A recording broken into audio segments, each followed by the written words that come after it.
안녕하세요. 펀드메딕입니다. 오늘은 에쿼티 레지덴셜, 그러니까 EQR이라고 하는 티커의 미국 주거용 리츠에 대해서 말씀 좀 드릴 거고요. 특히 이제 미국의 주거용 아파트 등에 투자하는 리츠들이 주로 대도시의 그 사이트 물건들이 존재를 하는데요. 우리나라 뭐 갭 투자를 비롯해서 부동산 투자를 좋아하시는 분들은 익숙하실 거예요. 뭐 지하철이 뚫린다든가 뭐 삼성 같은 대기업들의 사옥이 들어온다든가 뭐 이런 것들이 인근 지역에 엄청난 호재라고 생각하시죠? 미국의 대표적인 기업인 아마존 제2본사가 들어오는 지역 인근에도 이런 그 리츠에서 운영하고 있는 월세 수입을 받을 수 있는 물건들, 사이트들이 존재한다고 하니까 상당히 좀 흥미롭지 않나 생각이 됩니다. 세렌티피티라는 저희 그 구독자님께서 EQR 어떻게 보시냐라고 말씀 주셨고요. 아발론베이 제가 영상으로 달러로 월수받기 편으로 드리고 뭐 깊이 있게 말씀은 안 드렸어요. 시간 관계상 오히려 저는 이런 리츠라는 거를 경험을 아직 못 해보신 분들이라면 한 번씩 해보시면 좋겠다라는 생각 때문에 말씀을 좀 드리고, 또 국내 상장되어 있는 이지스 레지덴셜 리츠 뭐 이런 것도 상당히 좋게 보고 투자를 하고 있기 때문에 이 부분에 말씀 좀 드리고 있었는데요.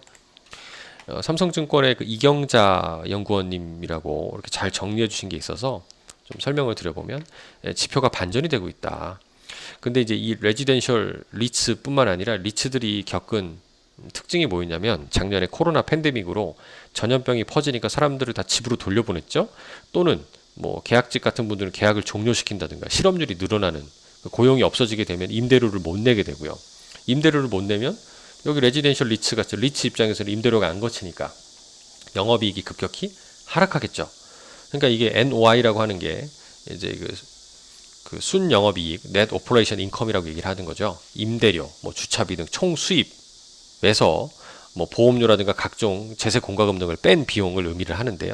여기는 FFO 같은 경우도 좀 조정한 이런 이익률이라는 부분들, 리츠의 이익률이 팬데믹 터지고 나서 급감한 거예요. 그러니까 배당 컷 등의 영향인 거죠.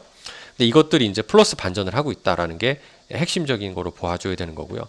이 방향이 바뀔 때, 방향은 바뀌고 있는데 주가는 많이 안 올랐다. 그러면 이런 거는 상당히 투자의 기회라고 볼 수도 있는 거죠.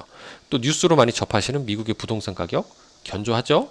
급격히 상승하고 있습니다. 이런 것들은 리츠 투자에 상당히 좋은 환경이 될 거고, 금리도 올라가고 있어서 이제 저금리에 낮은 배당을 주는 일반적인 성장 주식보다는 이런 고배당주의 주식들이 상당히 매력적으로 다가올 거다.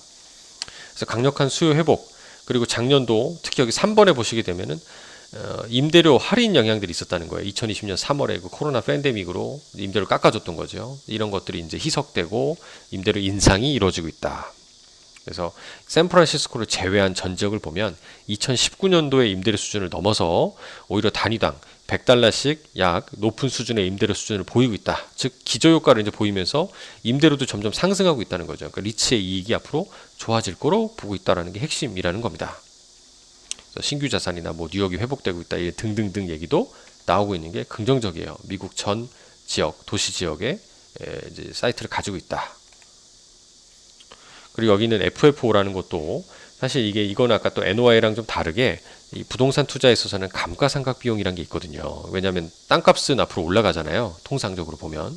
근데 건물 가격은 낡아서 나중에 재건축이 돼야 되기 때문에 점점 감가상각으로 떨어지는 겁니다. 뭐 자동차도 그렇고요. 사용 자산들은 통상 이렇게 분류를 하잖아요.